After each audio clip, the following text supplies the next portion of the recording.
Amici bellini, faticosamente siamo arrivati alla vigilia. Ha parlato anche italiano, quindi io nella voglia di sentire qualcosa riguardo questa partita mi sono ascoltato la conferenza di italiano. Tutto il mondo è paese, sentirete come affrontano certe domande, certi discorsi. Quindi parliamo un po' del piano gara, cominciamo.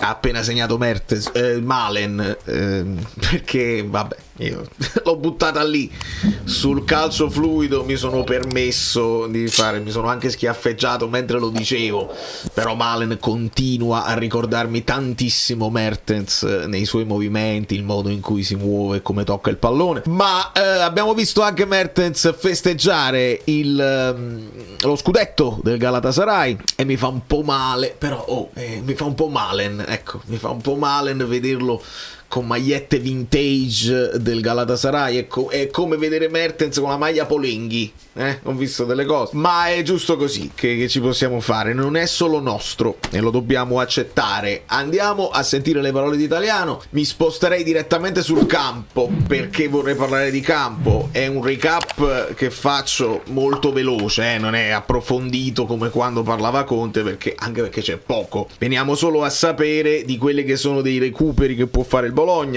Gli chiedono: si parla molto di te e pochissimo di calcio, e italiano dice: sbagliatissimo. Com'è brutto, perché giustamente meglio così. Dice: sì, molto sbagliato, 9 punti in palio, sarà una partita non vera, verissima. Ho fatto un resoconto, loro sono decimi, possono ancora e vogliono sicuramente superare l'Udinese, la Lazio e forse l'Atalanta.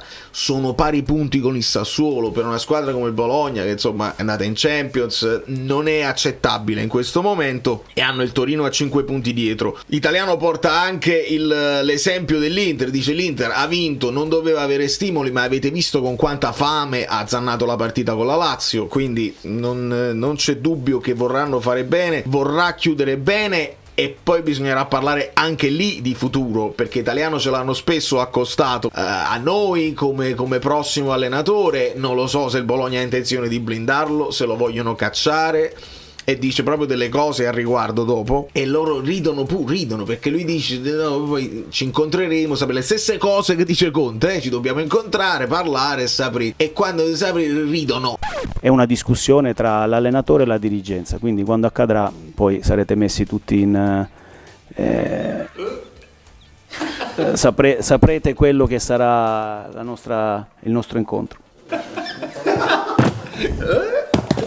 Ci siamo? Sì. No. Vai. Quindi tutto il mondo è paese, onestamente. 4 partite senza gol, 4 partite ufficiali, come te le spieghi con una squadra tua? Succedono cose strane. Anche lui dice: abbiamo preso pali, traversi, gli infortuni, la clavicola, la spalla, eccetera eccetera. E poi entra nello scontro con il Napoli, dice: all'andata abbiamo fatto una partita perfetta, poi la Supercoppa loro in grandissima forma, cita Neres, italiano, giocatore, uno degli ultimi che non riusciamo a recuperare, però noi abbiamo superato l'Inter, cioè lui porta la finale di Supercoppa come un obiettivo raggiunto.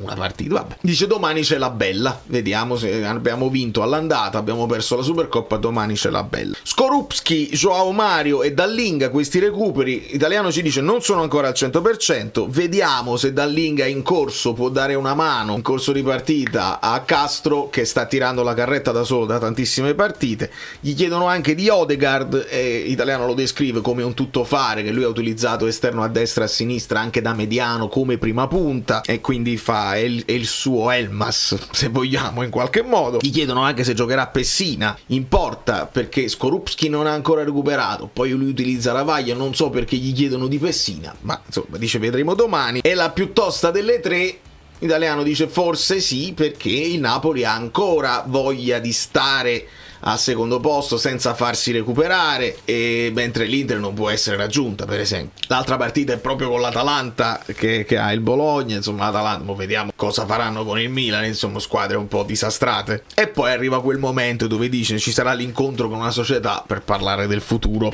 insomma vabbè. veramente tutto il mondo è paesino.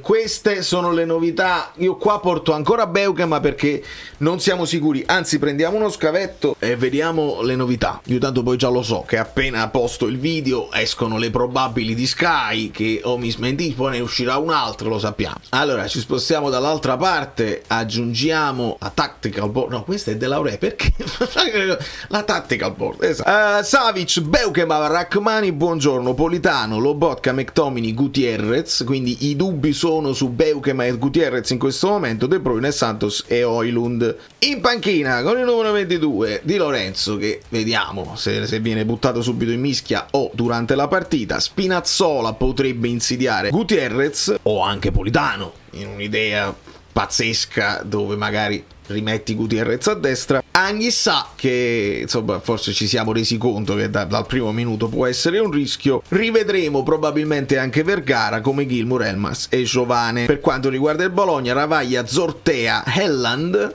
Lukumi, Miranda, Som, Freuler, Moro, quindi questo centrocampo a 3 adesso lo risolviamo sul campo. Bernardeschi, Castro, Rowe, o meglio Rowe. In panchina ovviamente c'è Orsolini, ci sono i Ferguson, i Pobega, i Dominguez, vediamo un pochino. Qui sto perdendo, penso che retrocederò dalla Serie A perché è l'ultima partita della stagione, sono sesto e che se perdo così scivolo sicuramente. Vabbè, sto lottando sugli altri Fanta, c'è una coppa da onorare e un altro Fanta dove sono punto a punto, ho paura. Vediamo, in queste altre probabili invece portano Di Lorenzo in vantaggio su Beukema, mettono dei dubbi su De Bruyne e anche Alisson Santos, quindi con Anghissà che potrebbe prendere il posto di qualcuno di questi. Qui portano Ferguson titolare invece di Som e Pobega invece di Moro. Portano Orsolini, quindi molto diversa questa formazione. E vediamo le statistiche. Consideriamo il Bologna una squadra media quest'anno. Il Napoli in casa fa una media di 1,9 gol, quindi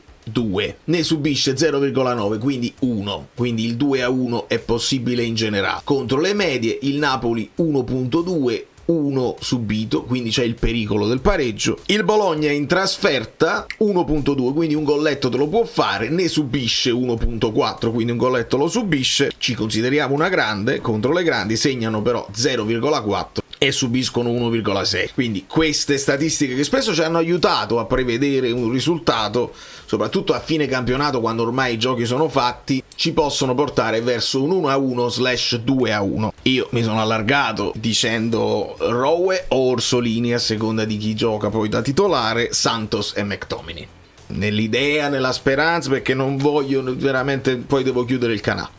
Lo so che arriveranno feroci le critiche a me, non a Conte, proprio a me, come quando gioca Elmas non segna, sono io il colpevole, lo so, ma va bene. Quindi a livello di piano gara molto lo farà questo, perché il Bologna gioca spesso, ha giocato spesso con 2 centrocampisti e un sottopunta, ma se gioca a 3 a centrocampo, quindi per creare quella superiorità, secondo me può essere ancora più pericoloso, perché a questo punto, se deve fare sempre Lobotka questo lavoro, non mi fa impazzire, l'ho detto più volte, far fare troppo movimento in avanti a Lobotka che ti svuota un pochino qua, e quindi poi se c'è un inserimento non è il massimo. Quindi paradossalmente preferirei un Bologna con un giocatore qua, quindi se Lobotka se lo deve andare a prendere, la differenza la fa proprio quando c'era Elmas. Io sapevo che un Elmas si poteva andare a prendere quel regista al centro lì, è una cosa che ha funzionato benissimo. Invece stiamo con Alisson, quindi non è nemmeno la formazione il modulo, è proprio la caratteristica dei singoli giocatori che ti porta poi a fare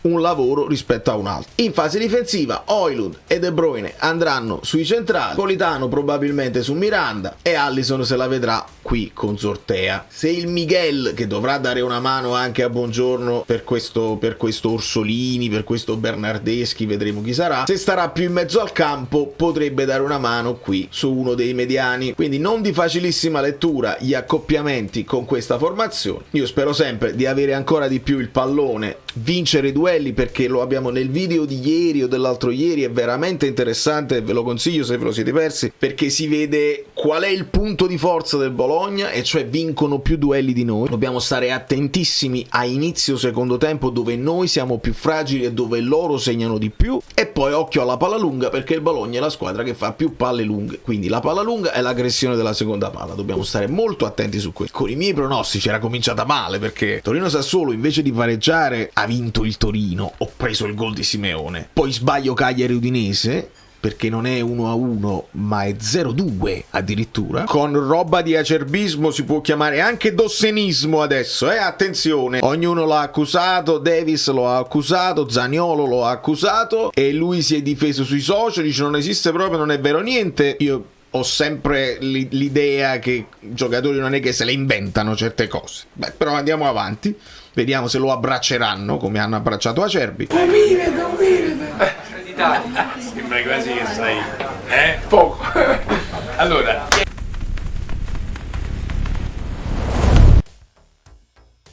Lazio-Inter, ne abbiamo parlato estensivamente ieri, però poi cominciano i pronostici indovinati. La vittoria della Juve la risolve Vlahovic, poi ci sarebbero stati altri 2 gol annullati per millimetri, il Como che vince senza problemi però 0-1, e ho indovinato anche Duvikas, ho indovinato Vardi, e questa è una cosa, e la Cremonese ci crede perché Lecce ha perso con la Juve, la Cremonese si porta a -1 dal Lecce, Cremonese che addirittura fa 3 gol, calcio champagne. Fiorentina-Genoa era un pareggio scritto e non c'era dubbio, e adesso la Roma sta vincendo come da programma con Malen. Stasera magari potreste anche già iscrivervi al calcio fluido, perché se Milan-Atalanta è una partita interessante, perché no?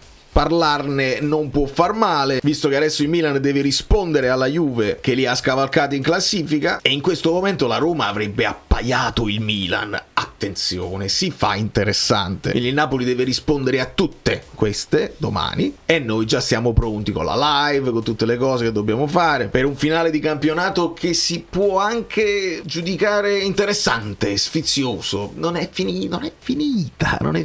Parleremo di Manna, parleremo del mercato, oggi per esempio, oggi era la giornata in cui dicono no, Conte ha aperto al rinnovo, a proseguire, cioè, quando ieri invece no, non se ne fa niente, e così.